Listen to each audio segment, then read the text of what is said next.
Everyone, we're live now. Thank you and all the best. Thanks very much. So, welcome everyone to the Gulf Intelligence podcast this morning. My name is Andy Critchlow. I'm head of news in EMEA at S&P Global Commodity Insights. I'm joined by an expert panel today, Mark Oswald, Mukesh Sandhav, who's joining us from Sydney in Australia. Mark, you're in Gdansk, and Jay, I believe you're in Dubai. So we've got absolutely we covered the globe this morning, which is apt given that there's so many global events now that are impacting commodity markets in all our areas. We had quite a strong finish yesterday on oil markets. Dated Brent closed at $84.50 a barrel, quite a big jump. 3.5% increase on the close there for the physical contracts. Quite a turnaround starting the week in the doldrums under $80 a barrel.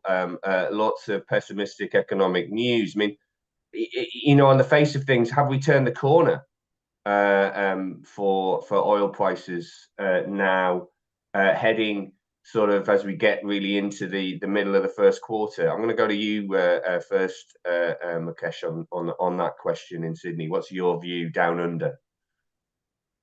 Okay, no, thank you. Great to be here again. I think my view is that what we are witnessing now, a lot of demand always remains a question mark. The one day news this way, the other way, but the reality is that China, which did a great demand recovery in 23, almost more than 2 million barrels. 24, everybody is expecting that probably they will touch 700 or 800. So there is those numbers don't lie, I say, and I think there is a clear perception about political kind of scenarios. My view is that we are living in a world, what I these days call a global spares, a local scarce. So we have, I would say, enough supply capacity, enough spare capacity, enough refinery capacity, but these kind of sanctioned world we live in, whether it is Russia sanctioned now, indirect sanctions because of the Houthi attacks, we are having these regional disconnections. And with these regional disconnections, our view has been that OPEC will probably continue to actively manage the crude market. So we had always thought that prices would hang in the high 80s, sort of the middle 80s, which they are now. And OPEC and the countries really want to, in my view, manage the backwardation in the market more than the price levels. So we have seen the prompt spread, Brent spreads, now widen to 58 cents or so. The deck is about $3.7 a barrel, which has a change from earlier 3. So I see that the active management of the crude market is working.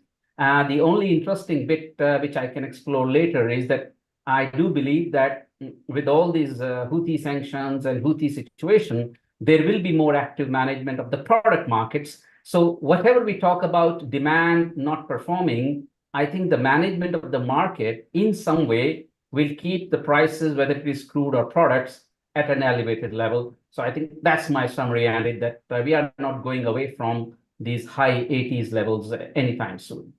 So Jay, do you agree that we've kind of turned the corner there in the oil markets? Of have we seen a bit of a dead cat bounce this week?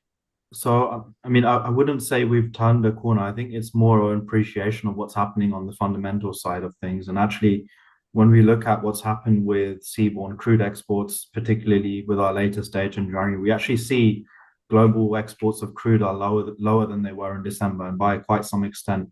And what's important here is that the exports are coming from non-OPEC suppliers as well as the OPEC suppliers, as Mukesh was talking about, with management of the market. So there is a real realization here amongst the market that actually supplies are more constrained. And yes, there may be questions about demand and macroeconomic performance, but actually, if you even look at what's happening with inventory data, that's also drawing as well. So really, it's pointing to crude supply tightness And I think the sustained increase in price that we've seen in the very near term is probably somewhat of an acknowledgement of that. So, Mark, I'm going to come to you. I mean, Poland, probably out of all the European economies, the most, one of the most sensitive to higher hydrocarbons prices. How does $83 a barrel pushing 84? How does that feel in Poland at the moment? Well, I think that it's true of all of Europe that one always has to consider where are the subsidies, and there's still quite a lot of subsidies in Poland, both for electricity, gas, and to a certain extent oil. So it doesn't really have the sort of obvious impact that one might expect. Nevertheless, in terms of the overall moves in oil markets, I've got to say, what I'm just seeing is violent volatility. We've last 3 weeks we've had 5-6% up, 7% down. We've got 6% up this week, and that's I'd probably suggest that we're heading more towards 90 now than we are back down below 80. But it is this difficulty of handling the supply disruptions, which are quite clearly there, which both Mukesh and Jay have talked about, and on the other hand, this realization that if we really do get into some bottlenecks in terms of supply, the taps can always be turned on. Though I suspected we would have to go seriously above 90 for OPEC to reconsider its current policy. Yeah, because there is the argument that OPEC has kept things tight for too long. The recent S&P Global Commodity Insights survey production, we saw output falling 340,000 barrels a day in January. That's the steepest drop in 6 months. Obviously, that's because a lot of members implementing voluntary cuts, but we also had protests shutting down fields in Libya. Has OPEC pushed too hard here? Because the oil market is a super tanker, excuse the pun.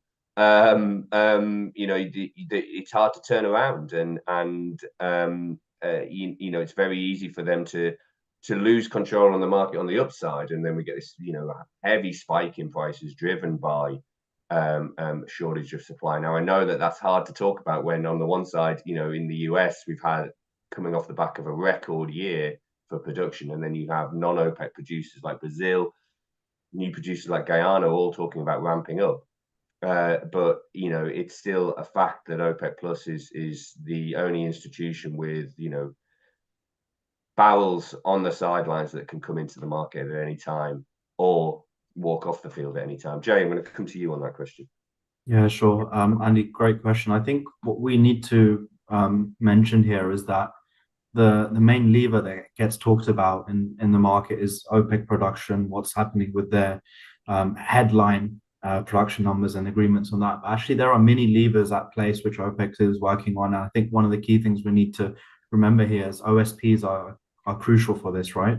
And we've seen in the last 2 months, especially with Saudi OSPs, they've been below what the market has expected. So this idea that OPEC is not doing enough to manage the market, I think that's somewhat countered by the fact that when it looked like demand was very, very shaky, Saudis have come in and actually lowered their OSPs quite drastically last month, and this month as well. They're still towards the lower end of market expectations, so that can facilitate more oil into the market if there is a demand there as well. So, Mark, I'm going to come to you next on that, because I think it's a really good point on OSPs in Saudi Arabia at the moment. I take what Jay's saying there. However, on the other side, you have Russia and the inroads Russia's made into Aramco's, now core markets in Asia. And over the last 6 to 12 months, Russia now surpassing Saudi Arabia as primary oil supplier into China, India. Some of that oil is going into those markets, via the grey fleet. And some of it is going in via the price cap. But do you think that Saudi's position with its OSPs is driven by this unfolding market share battle that we're now seeing in Asia? Yeah, I think it's definitely, you have to consider the fact that not only is Saudi looking at the global position, but it also looking at a competitive advantage. And there's so much, that there is X amount that it's willing to sacrifice to try and keep prices up. But at some stage, it does become a question about market share, and it doesn't want to lose too much. So I think the OSPs are definitely affected by, looking at Russia. I think it's probably Saudis to some extent relieved that the Russian oil flow to India is not quite as strong as it was in the first half of last year. But it's not going to be counting on that. I think really the big question, I think, for everybody this year is what is going to happen with China. Last year, the Chinese economy looked like it performed well, but it was mostly base effects in statistical terms. This year, does that demand hold up? What sort of growth are we looking at, particularly given that the property crisis is now really getting a lot of traction, and that there is a total lack of confidence in the Chinese economy, and de facto that basically means Chinese oil demand should basically tail off a bit, relatively speaking. And where do we get the demand elsewhere picking up, given that Europe also is not looking like a great performer? I'm going to come to you then, Mukesh, on this question of China, because where you are now in Australia, that really is the canary in the coal mine for the Chinese economy and Chinese demand. Stand on the breakwater at Newcastle Port or at Port Hedland and count the ships, leaving, taking iron ore and met coal to China, and you get a good idea of how the economy's doing. What's the mood? What's the sense in Australia about China and demand from that massive economy now? Well, no, good question, and I think I really like what Mark was mentioning about China remains a big part of the equation, but I would say that Australia to China may hog headlines here, but if I look more from a global perspective, right, clearly the view on China demand, as I'm mentioning, like 2023 2+, this year 700, 800, and within those demand numbers, the world is banking a lot on jet recovery. I've been calling that jet is still in jet lag, right? The COVID lag is not yet over. And even in the demand of total world, the demand of 1.5, 600 is jet demand. So I think China tourism, China industry, people are not traveling a lot. Property crisis is certainly there. So in that sense, I would say that we should not bank a lot on China. I believe the OPEC has been always in the hope that one day demand will start doing its job, and then we can reverse the cuts. I think it's writing on the wall that demand is not going to do the job for them, so they need to continue tightening and bringing the policy. And one more point I would want to bring, and maybe Jay and others can comment on, is that I believe that OPEC was playing the medium sour barrel game. It's no longer a volume game, it's a quality game. US can produce anytime the light sweet barrel. So that's the game they don't want to play. And the refineries need the medium sour barrels a lot more to make the distillates, right? So OPEC is playing the medium sour game for quite some time. And once Brazil has joined, which produces a lot of the medium sweet and heavy sweet barrels, Angola also makes the same barrels. So Angola's exit, in my mind, does not matter. I believe that whatever China demand performs, OPEC has the quality game to be played. And with Brazil together, they can even play the medium sweet market game. So OPEC, in that sense, irrespective of what happens in China, can still call the shots in 2024. That's my very strong opinion. Jay, I'll come to you on that question. Do you think that that's what OPEC is doing? It's really playing a kind of a game in terms of the quality of the barrel here, and maybe timing it as well in terms of the opening that we've seen in the last certainly the last 3 months of some of these quite complex refineries that have just come on stream. Dangote, a great example, and actually yesterday Duqm in Oman. Yeah, I agree with Mukesh. I think quality is such an important consideration here. If we think about what the new refineries that have come up, especially within the Middle East, they're taking even more of this medium and heavy sour crude, right? So that's taking away these barrels from the market. And given what's happened with Russia and the lack of high sulfur fuel oil, residual fuel oil supplies to the West, which has come from there, that amplifies the problem even more for European and North American refiners as well. And actually, I think this quality issue is a structural issue, which looks like it's going to stay for quite some time. We've seen since the Russia war happened, we've seen more cargoes from the Middle East head to Europe precisely for that region. One from a location perspective, but also from a quality perspective. And we'd also seen Middle East fuel oil in some rare cases head towards the US and Europe as well. So that kind of thing could happen more. And it's also, I guess, if we kind of zoom in a little bit to the here and now, just on our latest observation, we've seen a lot more flow from Saudi Arabia actually heading towards exports from the Red Sea. So more Saudi crude being lifted from Yanbu in January. And so what that says to me is that Saudi is thinking of the European market and thinking, okay, these guys do need some medium sour crude, and we want to be in a position where we can supply it more to that market without the risk of having to transit through Bab el Mandab. And that final point, more crude being loaded at Yanbu, and heading into the Med, heading into the Atlantic Basin potentially. Coming back to you, Mark, Poland, I believe last year started taking on Saudi crude for the first time. Yes. Are you starting to see new suppliers coming into Poland increasingly as a consequence of the what's happening? Well, they started their rethink about 3 or 4 years ago when they, both on oil and in the gas, and moved away. It's a fundamental political issue here in Poland. There is to be absolutely, there's none of this repackaged things like the French have imported Russian gas from China. In Poland, that is total anathema. That's just not going to happen. So they are repositioning themselves. The most obvious place for them to go is obviously the Middle East, particularly, given the long routing from anything from Africa, effectively, and the unreliability as a source in any case.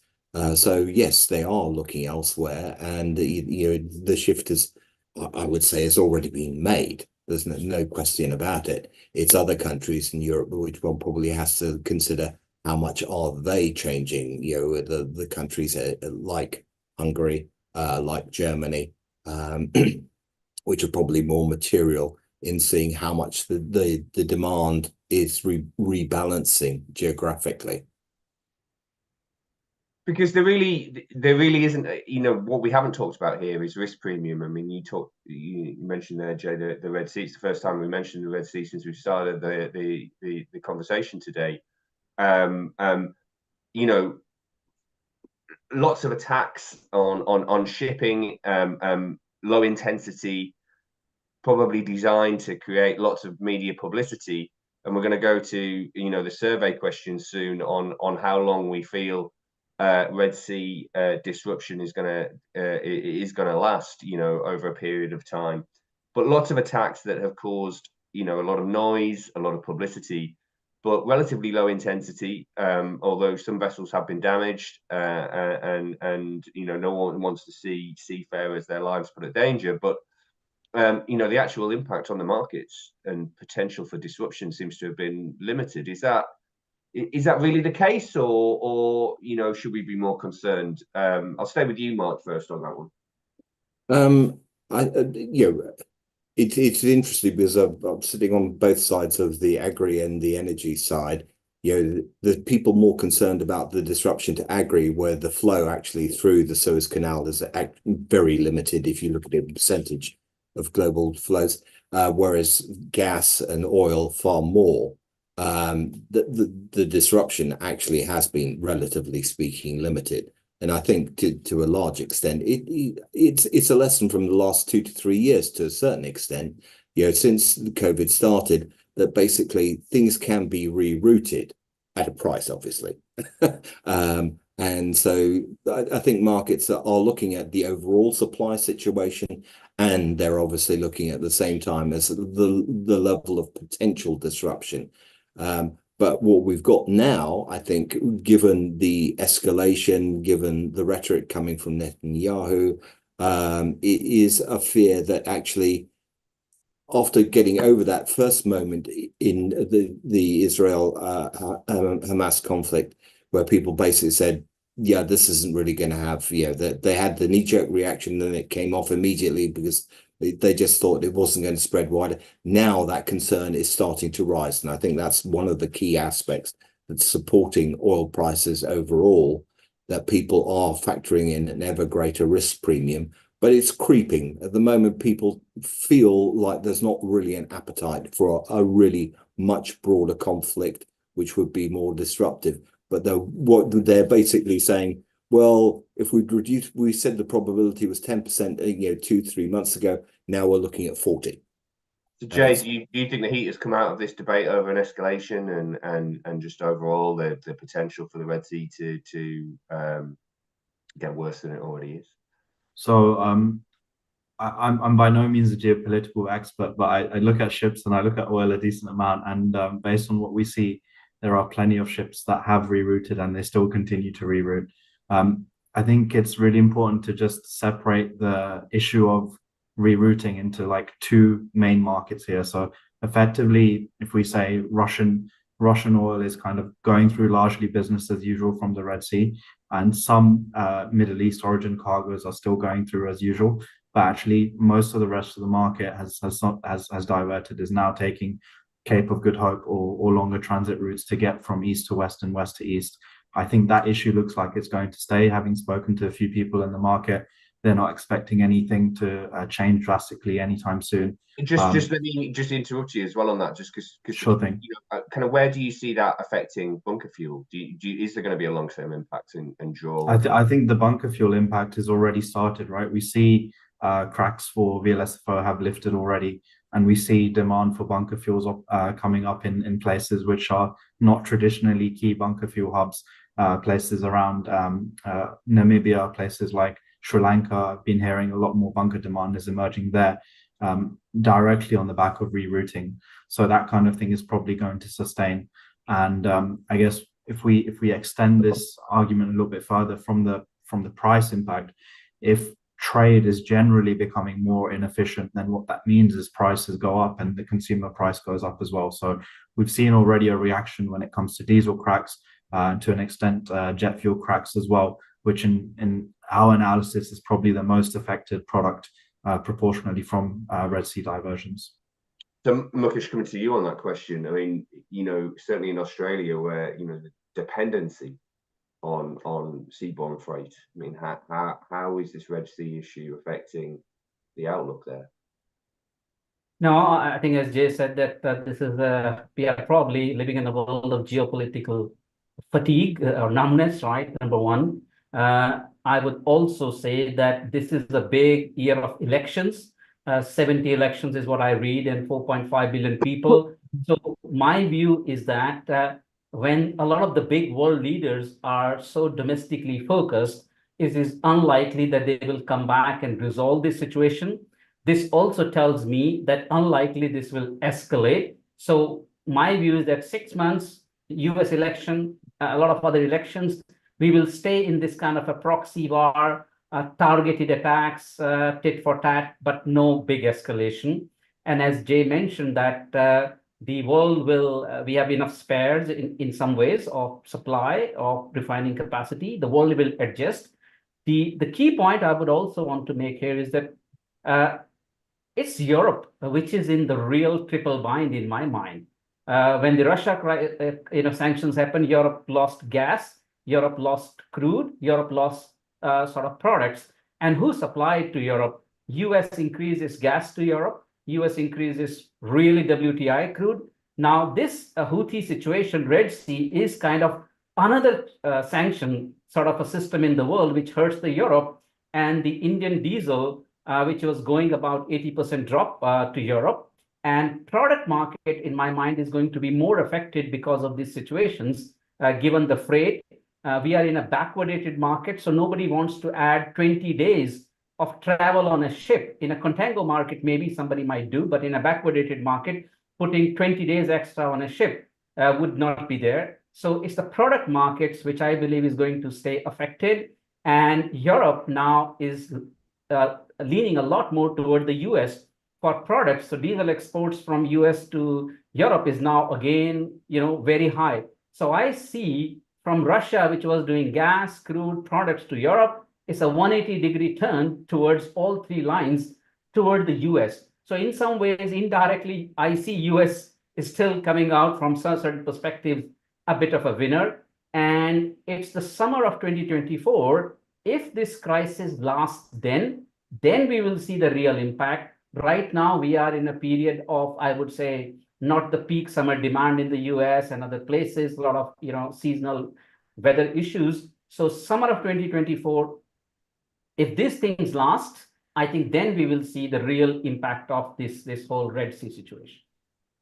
And underlying this, I mean, I want to get to this kind of pivot away slightly from oil before we finish to grains, and especially because we've got we have Mark on the podcast here.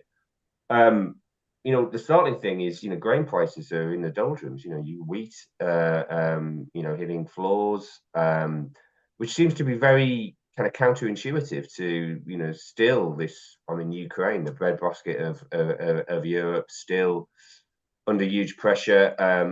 There's still a cloud of uncertainty over the ports, Odessa, and so forth, and the impact that the ongoing conflict is going to have on supplies which have been disrupted from that region.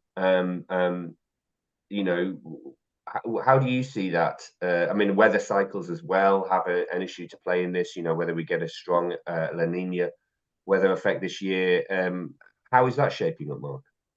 I think most of there's sort of two aspects to it. I mean, one, if you actually looked at Ukrainian exports last year, people are looking at it and saying, the disruption to supply is relatively minimal.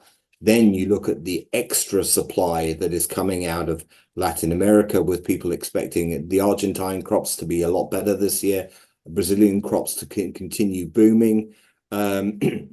People are basically saying, look, the S&D balance sheet for grains it still basically favors the downside, and whatever disruption there may be to exports from Ukraine, there's more than enough supply there for everyone. However, the one caveat I would add into this is all the people I know in Latin America, particularly in South America and in Brazil, are basically saying, yes, you expect us to keep on growing our output, and it's been a great growth story, and Argentina will recover. We're not so sure. We actually think it's quite knife edge for this season, and that actually output may not be nearly as strong. There's a number of issues in Brazil. Above all, infrastructure, getting stuff to port is becoming increasingly difficult. It's fantastically inefficient because it's all going via truck rather than river or rail. So it's not quite as clear cut as people think, but you need to see much bigger downward revisions to grain output, which you're not actually seeing at the moment, for it to start getting a real boost. And it's significant as well, as Mukesh, you mentioned, we're heading into a world, into a year where 2 billion people are going to go to the polls. Many of those people, are living, are in poorer nations where, grain costs matter, food costs matter, and and again, oil prices matter more because whether it's to do with cooking fuel or whether it's to do with diesel. So it's probably not a year where residing governments want to see higher commodity prices impacting the outcomes of some of these elections. So a direct read through of how it really is commodity prices. They don't just power global economies; they also can drive political outcomes as well. And I think on that note, we're coming up to top of the hour there. It's been an absolute joy talking to you all. Thank you so much. There we are, the survey question. yeah, the consensus is Red Sea, we're in it for the long haul. Year to 6 months seems to be the consensus. 80% of the respondents to the survey. Look, thank you, gentlemen, very much for your time this morning. I've really enjoyed it. I wish you a great day. And to everyone calling into the podcast, have a wonderful weekend and a great start to your week next week. Thank you. Thank you, everyone. Great weekend. Thank you. Bye-bye. Take care. Bye-bye.